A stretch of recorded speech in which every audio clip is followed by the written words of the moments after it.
Raise your hand if you are currently a credit card holder. 2 out of 4. I personally am not a credit card holder, but I know one day I probably will be because most American adults are. This is because many businesses and services ask that you have a credit card on file, such as if you want to rent a car or a boat or a tool or even stay in a hotel, you have to have a credit card on file in case you damage something. Then they charge the amount that was damaged to your credit card. I've recently been doing extensive research to further my knowledge on credit cards and even an interview. According to Statistic Brain, 1 out of every 10 credit card holders has at least 10 credit cards. I found this to be astonishing at first, but after more research it made sense.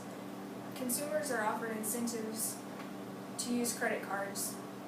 Some of these incentives include no or low interest rates for a period of time for opening a credit card or for spending a certain amount of money.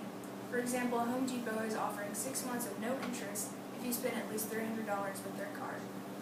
Another incentive is cash back, where you get a percentage of your purchase credited back to you. With these incentives, spending has never been so easy.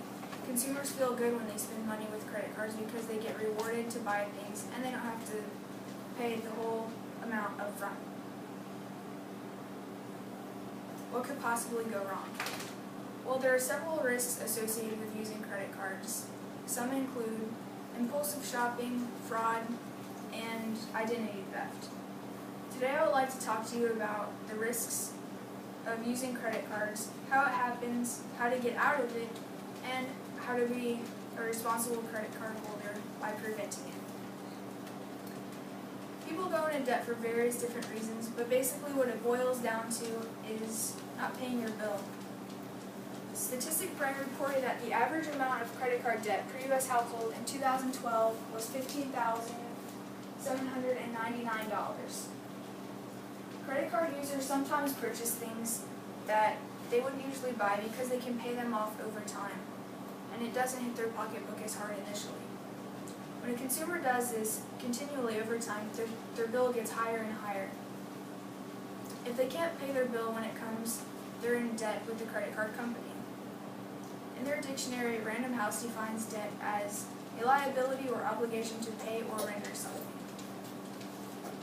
Even if a credit card holder doesn't pay their bill, the company will still allow them to spend more money. This causes the consumer to have more debt due to additional purchases. In an online article, What is Interest by Stanlib, interest is defined as an additional amount of money owed for borrowing money, which is usually based on a percentage of the amount originally borrowed. The company will also charge a late fee on top of the bill amount if you don't pay the minimum amount every month. It's easy to see how this will cause a snowball effect, resulting in increased debt. Budgeting your money is an essential part of resolving your debt. You must consider your expenses and your cost of living and where money can be saved.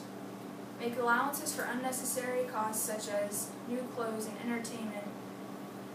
And after you have determined your cost of living.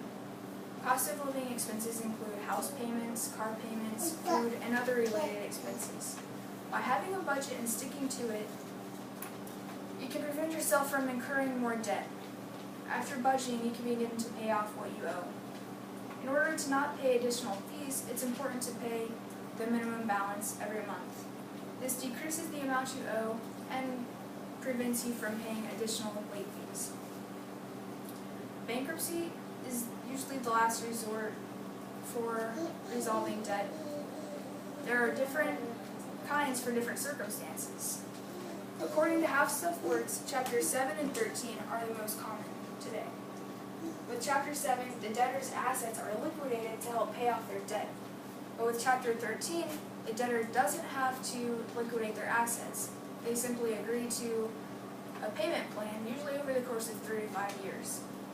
The possible downside of this is a low credit score, which can prevent you from buying things in the future or getting credit cards. As part of my research, I interviewed Julie Hammond, who filed for bankruptcy, Chapter 7. She told me that she felt embarrassed and stressed as a result of her debt. She had a difficult time purchasing a car later and because of her low credit score. A budget will have to be adjusted continually as circumstances change. For example, if your dryer goes out and you need to buy a new one, you might put it on the store's card. Or you need to adjust your budget to account for the amount that you'll be spending to pay the bill. Buying cheap alternatives, you can also save money. By looking for sales, coupons, and buying in bulk, you can save money. For example, if you buy macaroni and cheese often, you might want to buy the bulk package, because then you spend less per box. This money can be saved or put somewhere else in your budget. When you spend cash, you physically feel like you're losing money every time you buy something. But when you swipe a card, you don't really feel the effect of spending money as much until you get the bill. This is why using cash can help prevent credit card debt. Credit card debt is a serious issue.